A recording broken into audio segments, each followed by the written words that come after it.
Hi everyone, Anthony Morganti here. Last week I did a video on Luminar Neo. In that video I mentioned that this fall Skylum Software is coming out with a new application called Aperty.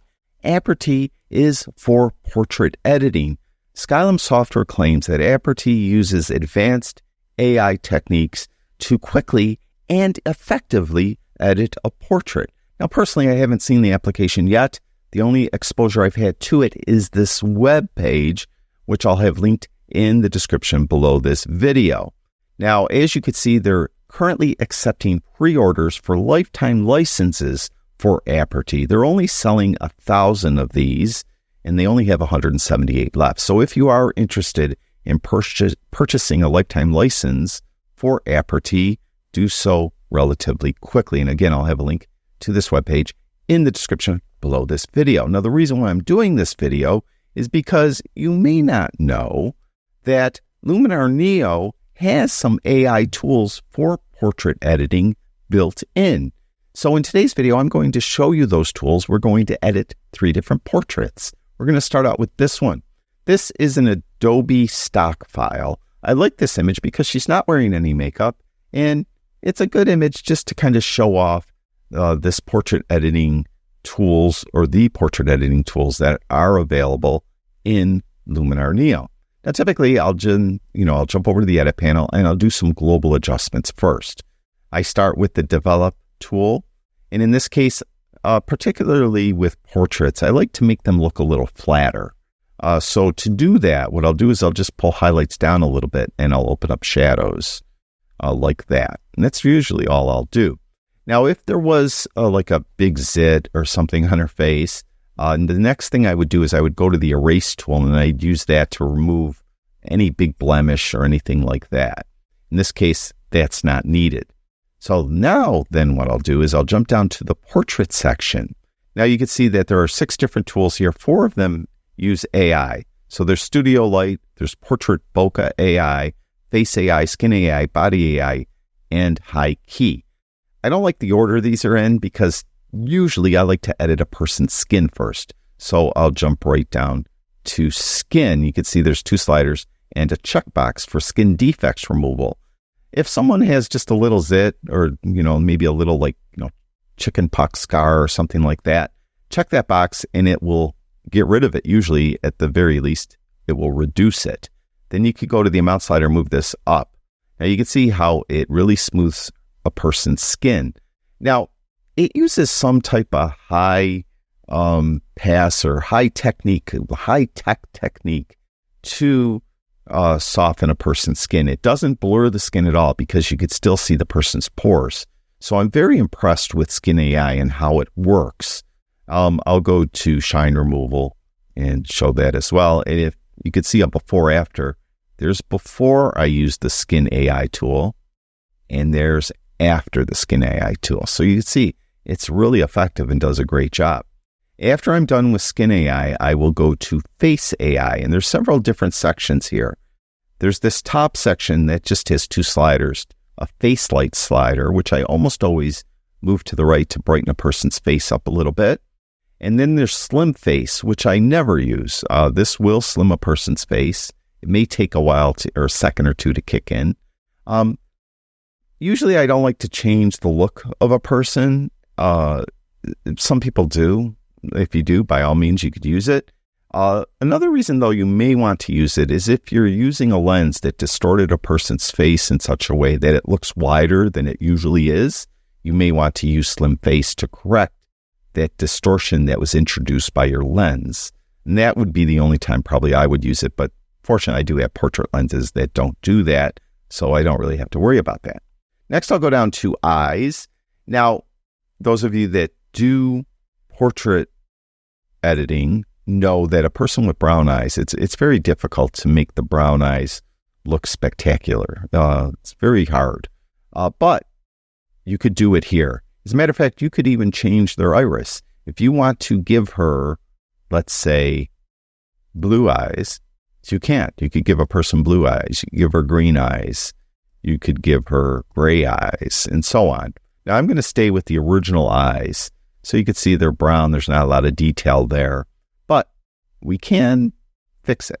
We'll go to iris flare, and what this will do is add a little light to the bottom part of her iris. Then we could enlarge a person's eyes. Now, in the past, when we just really had Photoshop for portrait editing, there was a Photoshop technique most of us used where we would enlarge a person's eyes 10%. And it actually was 10%. That's what you would put in. And it would just make their eyes slightly larger.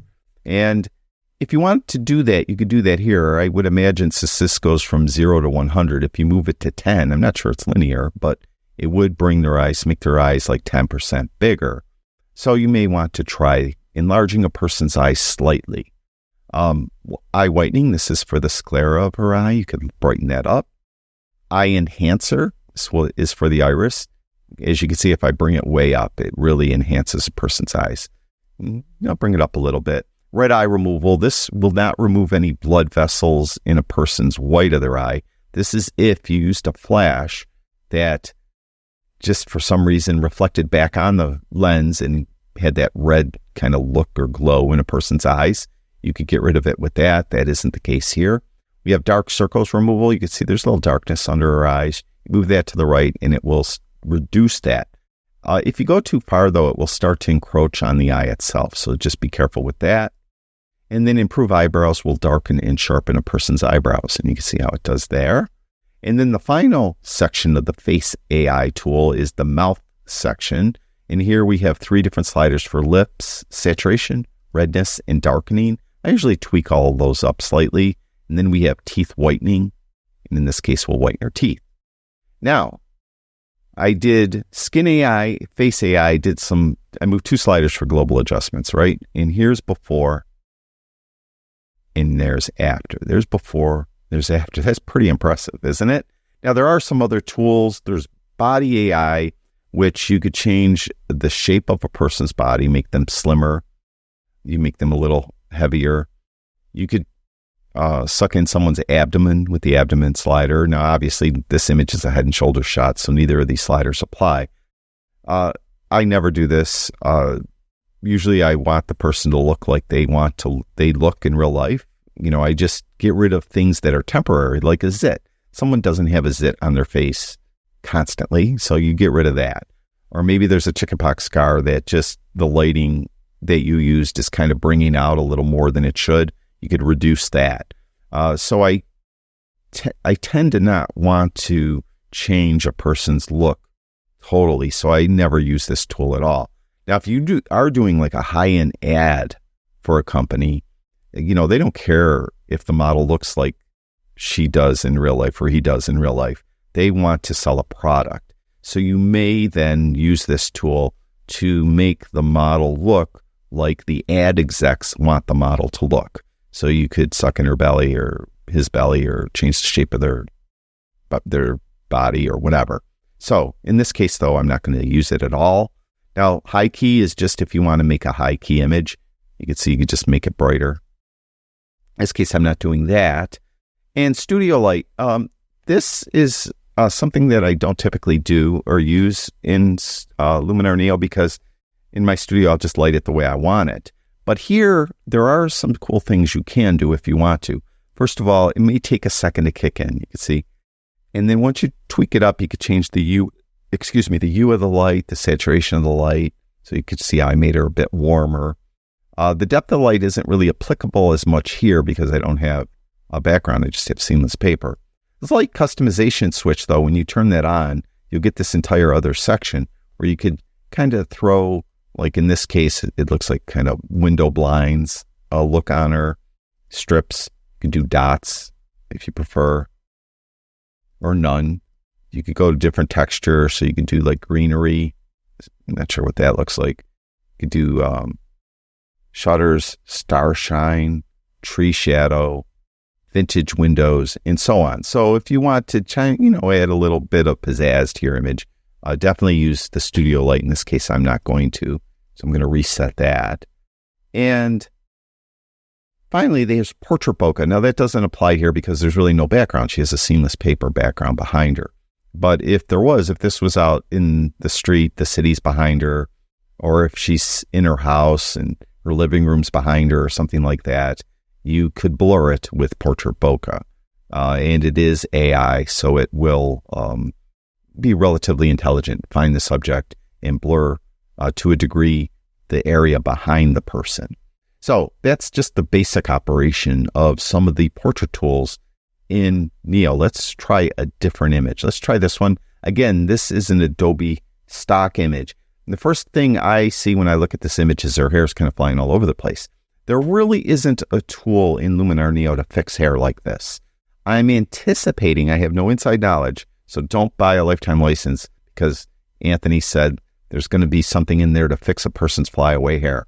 I don't know if there is, but usually dedicated portrait editing applications do have a tool to kind of fix flyaway hair, change the color of hair, and stuff like that. That isn't available, at least right now, in Luminar Neo. So I can't really do much with her hair, but I can do some other things. Now, let's just go over to the edit panel, and I'll do global adjustments first as I did before. I'll go to the develop tool. And again, I like to make it flatter. So I bring highlights down and I open up shadows a little bit. But in this case, I got a black background. So I really don't want to make it brighter because it doesn't look right. So I'll go to blacks and I'll make that black background darker. Like that. Now, there is kind of a more significant, looks like a little scar or blemish right here. So I will use the erase tool for this. You just really have a simple brush. You could use the bracket keys to resize it, left bracket key smaller, right bracket key larger, or this slider, right? And then we'll just paint in and get a smaller one. Right here, you can see you get this red overlay. And then once you have the area painted that you want to remove, then just click erase. And you can see how it got rid of that.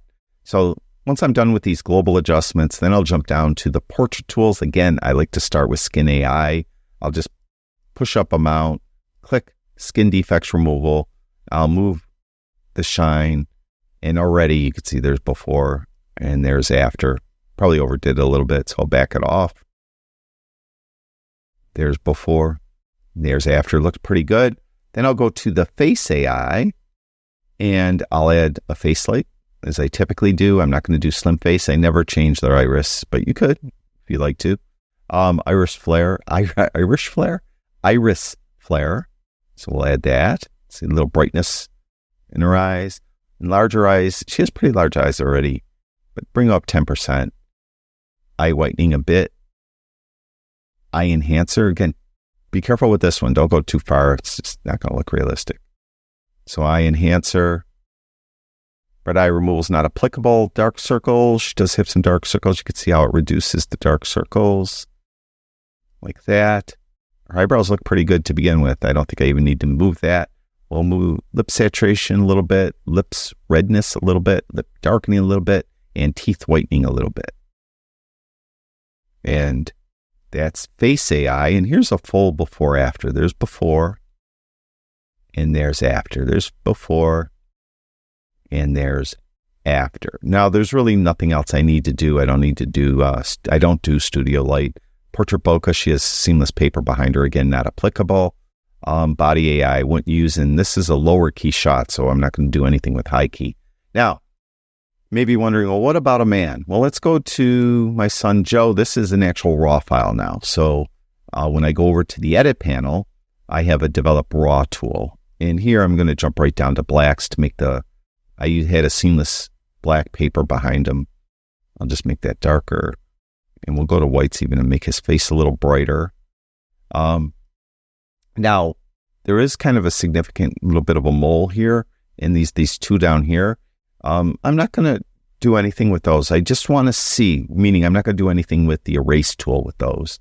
I'm just going to see if Skin AI can take care of those. So we'll go to Skin AI and specifically we'll move mount up and click that skin defects removal. And you can see how it softened it. I much prefer that, particularly with moles, because moles are more permanent. And, you know, I tend to not want to totally remove a mole, but I'll soften it. That looks pretty good. And he has a little bit of a shine to his skin. So we'll move this up a little more, the amount. So there's before that tool. There's after that tool. Before that tool, after that tool. And you can see how we still see the pores of his skin. So it is using some, a higher skin softening technique to soften the skin. It's not just blurring the skin. And that's what's really impressive. So once I'm done with Skin AI, I will go to Face AI and we'll do the little bit of the face light like I typically do. Then iris visibility by default will be on 80. I'll just leave it there. We'll add some flare to his eyes. We'll enlarge his eyes slightly, 10% usually. We'll whiten his sclera. Now, there isn't a tool in Luminar Neo for blood vessels. You can see the blood vessels in the white part of his eye. There just isn't a tool. I'm anticipating, again, no inside knowledge, that Aperty would have something for that. But that is a problem because it's very difficult to get rid of blood vessels in a person's eyes. I'll try in a moment. I'll show you what I would try, but it's very hard to do. I'm not sure I'd be able to do it. Eye enhancer, you can see. Move that to the right, red eye removal. Now, this isn't for the blood vessels. See, I can move it to the right. It's not going to get rid of the blood vessels. That's only for when you have flash that reflects in a certain way off the back of their cornea, and it shows this red glow in their eye. Dark circle removal, doesn't really have dark circles. Improve his eyebrows slightly. Lip saturation a touch, redness a touch, darkening a touch. He's not smiling, which is typical of my son Joe. So there's no teeth showing. And I'm pretty much done. Now we do have, again, the body AI, which I won't use. Portrait bokeh, again, he's got seamless black paper background behind him. Studio light, which I don't use, although it might be cool on this shot.